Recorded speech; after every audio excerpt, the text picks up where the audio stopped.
मेरी दोनों बेटियां दोनों सगी बहनें हैं, लेकिन दोनों के स्वभाव में दिन और रात का फर्क है।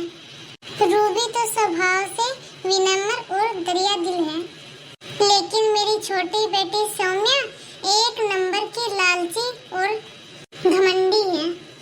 मेरी दोनों बेटियां मेरे ही साथ रहती हैं, क्योंकि इनकी माँ तो इन्हें जन्म देते ही गंभीर बीमारी की वजह से हम सबको छोड़कर इस दुनिया से चली गई।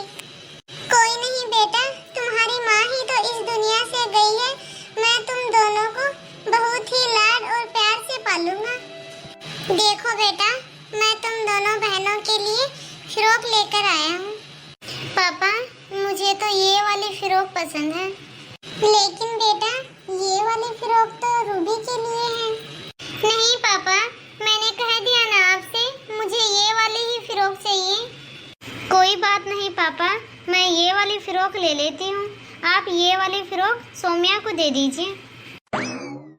सौम्या तो हमेशा ही रूबी के साथ ऐसे करती है, क्योंकि मेरी बेटी रूबी कितनी सरल और विनम्र है। ये कभी भी किसी भी चीज के लिए जिद नहीं करती। और ये मेरी छोटी बेटी कितनी जिद्दी है। इसको तो हर एक चीज समय पर और पहले चाहिए। अब तो दोनों बेटियों की पढ़ाई भी पूरी हो गई है। अब मुझे लगता है कि मुझे अपनी दोनों बेटियों की शादी कर देनी चाहिए। सौम्या बड़ी है, तो जैसे कि पहले तो शादी बड़ी बेटी की ही होती है, तो मैं पहले शादी सौम्या की ही करता हूँ। सौम्या बेटा, मैंने तुम्हारे लिए एक लड़का देखा है। क्या क्या बोल रहे हो पापा? आप हमारी शादी कर रहे हो? नहीं बेटा, तुम दोनों बहनों की नहीं, अभी तो सिर्फ तुम्हारी ही शादी कर रहा हूँ। तुम्हारे लिए ही मैंने एक लड़का देखा है। घर खानदान भी अच्छा है। अच्छा पापा, ये तो बताइए कि लड़का कैसा है और वह करता क्या है? और वह लड़का कितना पढ़ा लिखा है? क्योंकि मैं नहीं चाहती पापा मेरी शादी किसी कम पढ़े हुए लड़के के साथ और गरीब परिवार में हो। अरे बेटा, तुम इस बात की चिंता मत करो, यह तो मेरी टेंशन है। क्या तुम्हें अपने पापा पे इतना विश्वास भी नहीं कि तुम्हारे लिए वह कैसा घर-बार देखेंगे? वैसे बेटा, मैं तुम्हारी जानकारी के लिए बता देता हूँ कि लड़का इंजीनियर है और घराना भी अच्छा है, अच्छा पैसा कमा लेता है।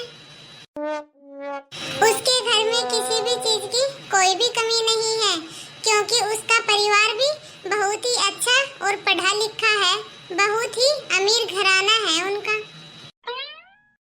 अच्छा, फिर तो ठीक है पापा, ये रिश्ता मुझे मंजूर है। ठीक है बेटा, अच्छा सा मुहूर्त देखकर मैं तुम्हारी शादी कर देता हूँ। मैं तुम्हारी शादी में बेटा कोई भी कसर नहीं छोड़ूंगा।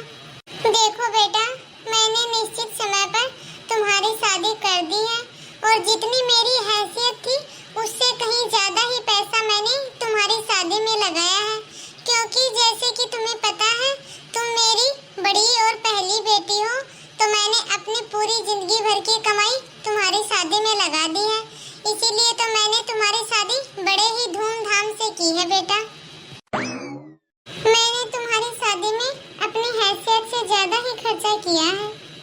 यदि मेरी तरफ से कोई और कमी रह गई हो तो मुझे माफ कर देना बेटा। अरे नहीं नहीं पापा जी, आप ये कैसी बातें कर रहे हो? आपने शादी में कोई भी कसर नहीं छोड़ी है। आज के बाद इसकी पूरी जिम्मेदारी मेरी है। ठीक है पापा, चलते हैं अब हम लोग। अब मैंने अपनी बड़ी बेटी की तो शादी कर दी है, उसकी तरफ से तो मेरी जिम्मेदारी पूरी हो गई है। मैं अपनी एक जिम्मेदारी से तो मुक्त हो गया हूँ। अब बची मेरी छोटी बेटी।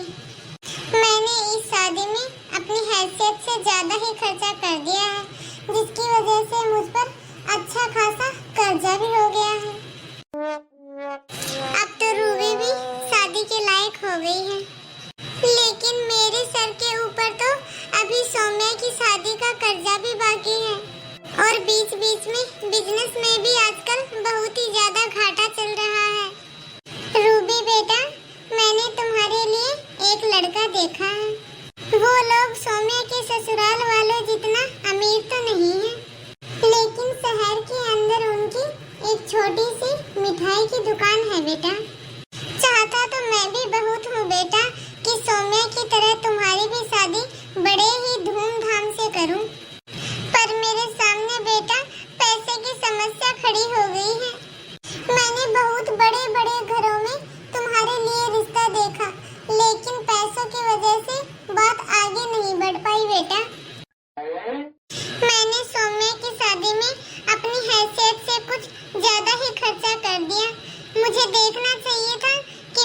छोटी बेटी भी थोड़े दिनों में शादी के लायक हो जाएगी, लेकिन मैंने ये सब नहीं सोचा, जिसकी वजह से वो कर्ज ही मेरे सर के ऊपर अभी तक रखा है। बेटा आप चिंता मत कीजिए पापा, आपने जहाँ मेरा रिश्ता तय किया है ना, मैं वहीं बहुत खुश रहूंगी।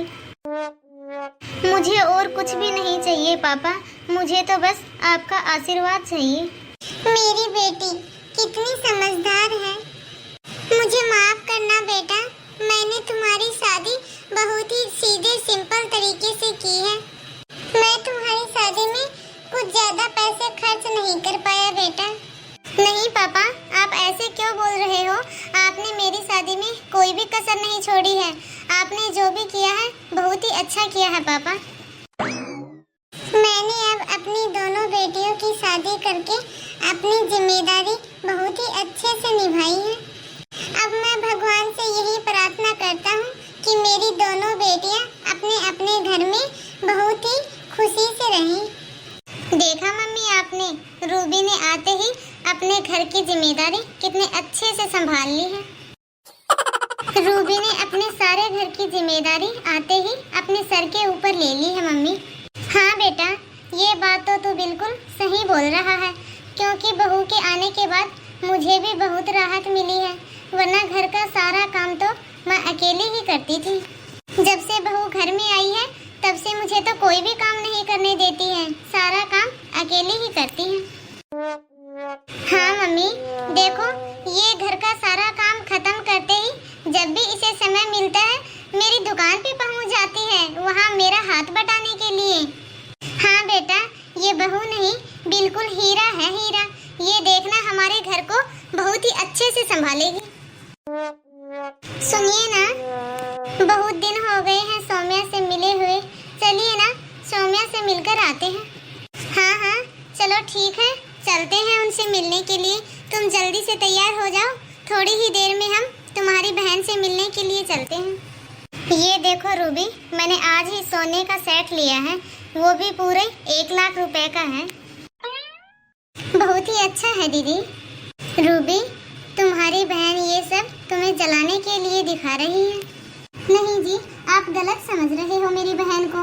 ये लेके आई है ना, तो इसलिए मुझे दिखा रही है कि ये सेट खरीद के लेके आई है। अरे रूबी, तुम बहुत भोली हो, तुम इसकी बातों को समझ नहीं पा रही हो, लेकिन मैं इनकी सारी बातें अच्छे से समझ रहा हूँ। चलो रूबी, अब चलते हैं यहाँ से, दुकान का समय हो गया है।